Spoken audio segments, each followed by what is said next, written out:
country? Who knows who's under here? No more bunny business. That's the line we worked on. Do you guys like it? Okay. Thank you for joining us, Easter Bunny. Are there sticks and carrots? Oh, Kelly. Coming with the fire today. I like it. Okay. A couple of items for you at the top. Happy Tax Day to those who celebrate, which we hope is everyone in the room. Oh, bring back the money. As part of Tax Day, we're highlighting the real difference between the president and congressional Republicans. President Biden has a simple philosophy. The middle class deserves some financial breathing room, which is why his economic plan would give tax relief to tens of millions of families who work hard and deserve a little extra cushion each month. And the president believes billionaires should pay their fair share so we can invest in our economic future and cut the deficit. That's why he's calling on the top 1% of the top 1% to pay a minimum tax of 20%, when right now the wealthiest families can pay a lower average rate than teachers. And let me be crystal clear. The president will not raise taxes for anyone making under $400,000. The congressional Republican plan, however, as Senator Rick Scott outlined, couldn't be more different. Republicans on Capitol Hill are more than happy to pass a nearly $2 trillion tax giveaway to the wealthy and big corporations under the previous administration. But now, led by Senator Scott, Republicans want to raise taxes on the middle class, with one independent analysis showing their plan would hike taxes by an average of around $1,500 each year on 75 million American families, 96% of whom make under $100,000. That's the plan of congressional Republicans: tax hikes for the middle class, tax hikes for the wealthy and big corporations. President Biden disagrees. It's time to put the middle class first. Tomorrow, as you may know, the president is traveling to New Hampshire to highlight infrastructure investments to modernize our nation's ports and waterways and discuss how these investments will strengthen our supply chain, support local economies, and help cut costs for American families.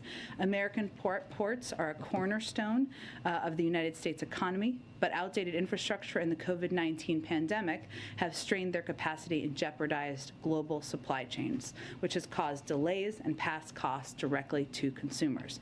Thanks to the bipartisan infrastructure law, we now have $17 billion to upgrade, repair, and maintain our nation's port infrastructure. As the president continues to use every tool to help bring down prices for Americans, investments that strengthen domestic supply chains and move goods faster and more efficiently are critical to lowering costs for families. So during his trip tomorrow, he will visit Portsmouth Harbor, which is the only deep water harbor in New Hampshire and handles approximately 3 million tons and nearly $2 billion of cargo a year, including critical materials to support the local economy and clean energy production. The port recently completed a project to widen the harbor's turning basin and will receive funding from the bipartisan infrastructure law to maintain safe and efficient operations along the channel, both crucial projects to accommodate larger ships and heavier loads of cargo. Also wanted to note a bunch of scheduling things today. Today, we are pleased to announce that we will co-host the second Global 19 Summit virtually on May 12th, alongside Belize, Germany, Indonesia, and Senegal. The virtual summit will redouble our efforts to end the acute phase of the pandemic and prepare for future pandemics and other health threats. Our role in co-hosting the summit continues to highlight American leadership in the global COVID response, with our provision to date of more than $19 billion in health, humanitarian, and economic assistance, and our commitment to providing 1.2 billion vaccine doses to the world for free, of which we've already delivered more than 500 million doses. And while we are dedicated to continuing to lead the global COVID response, we also need Congress to urgently do its part to fund the global COVID response. We have requested a supplemental funding package for our most urgent needs to get shots into the arms and to provide life-saving tests, treatments, and supplies. And we will obviously continue to work with Congress on getting that funding when they return.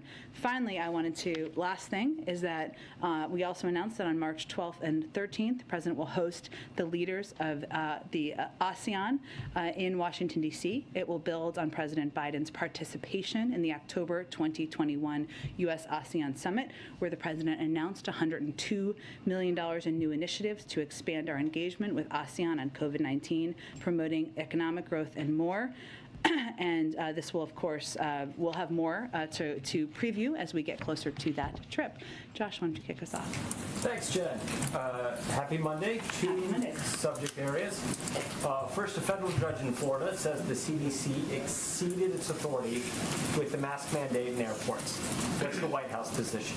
The CDC recommended continuing the order for additional time, 2 weeks, to be able to assess the latest science in keeping with its responsibility to protect the American people. So this is obviously a disappointing decision. The CDC continues recommending wearing a mask in public transit. As you know, this just came out this afternoon. So right now, the Department of Homeland Security, who would be implementing, and the CDC are reviewing the decision. And of course, the Department of Justice would make any determinations about litigation. Secondly, Russia is expected to virtually attend meetings of the IMF and World Bank this week. Is that appropriate given the actions in Ukraine? And how should international organizations treat Russia? Well, the president has made clear that he does not believe we should be operating as business as usual, and he's made clear about his concerns about their participation in the G20. I'd also note that our representative there, the Secretary of Treasury, has made clear that she isn't planning to attend events or meetings that the Russians are participating in. But in terms of other determinations beyond that, I don't have any further comment. Go ahead. Question on this move to restart the sale of leases for drilling on public lands. How long do you think it will take for these new leases to actually start producing, and what impact do you think this may have on gas prices? Well, let me first say that today's action, as you know, but for everybody, was the result of a court injunction that we continue to appeal, and it's not in line with the president's policy, which is to ban additional leasing. Because, one, we need to move towards a more clean energy economy, which he strongly believes in, but also because there are 9,000 permits unused on lands that could be tapped into by oil companies, and we don't feel they are needed. In terms of how long it will take to get up drilling because of the court action, I don't have any assessment on that from here. I would just note that we are going to continue to fight this court injunction that is forcing our hand in allowing this to proceed, even as we have taken actions to reduce by 80% the areas to lease and impose stringent environmental standards. The president has promised to slash greenhouse gas emissions in half by 2030. Now you're having to expand production of fossil fuels when you promised to curtail them. Congress, as we know, has yet to act on many of your climate proposals. Is the president's ambitious climate change goal and agenda still attainable, or are these new leases going to undercut that pledge? Well, again, these leases are not in line with our policy or the president's view. Whether it's your, policy or not, I mean, this is the situation that you're in. It is, and we're going to continue. There's obviously we're going to continue to fight this legal action. But I would say that the president remains committed. Addressing the climate crisis is one of the 4 pillars that he came in. He ran on as president, and he will continue to fight for. One of the reasons that this was so troubling to him is because he is so committed to that objective as president, and we have continued to propose a historic investment in addressing the climate crisis, something that we will continue to discuss with Congress. So there are a lot of ways to get there, that we will continue to work with Congress to take actions, but he has also not hesitated to take actions himself through his own authorities to take actions to help our climate. But are you still confident that goal is achievable?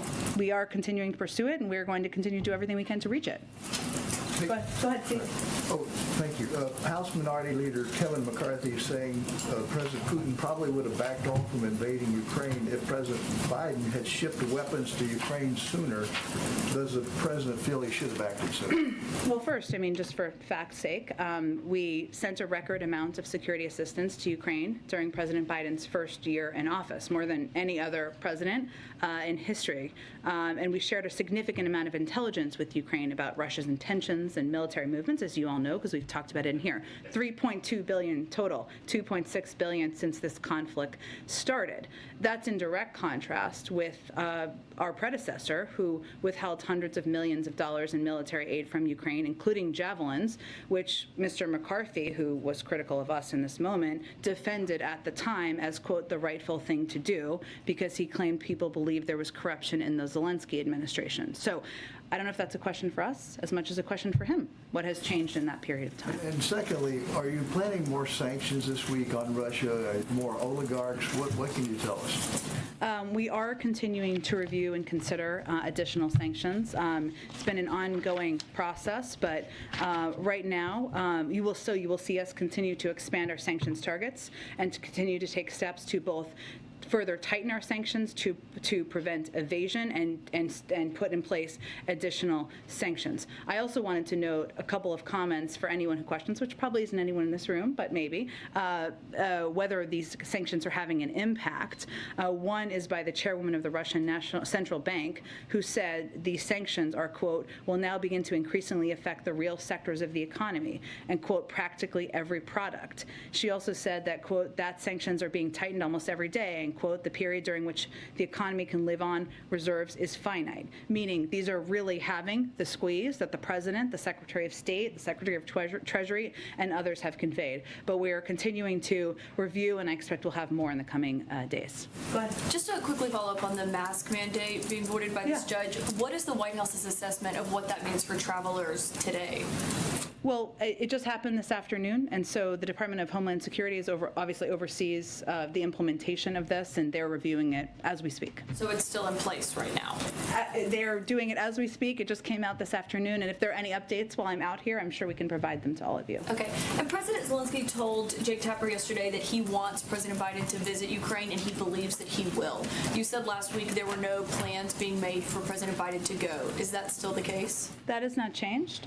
What our focus continues to be on is providing Ukraine, the Ukrainian government, Ukrainian leaders, a historic amount of security assistance that's been adapted based on their needs and their successes on the grounds. And obviously, that can be attributed largely to the courage and the bravery of the Ukrainian leaders. But the second reason is because of the military assistance we provided. I would note, because I know this is an understandable question you all have asked, that if anyone were to go, there's no plans for the president to go. So let me just reiterate that. But we would not outline from here or anywhere from the government who, if, and when for security reasons. So we wouldn't have any details to preview regardless.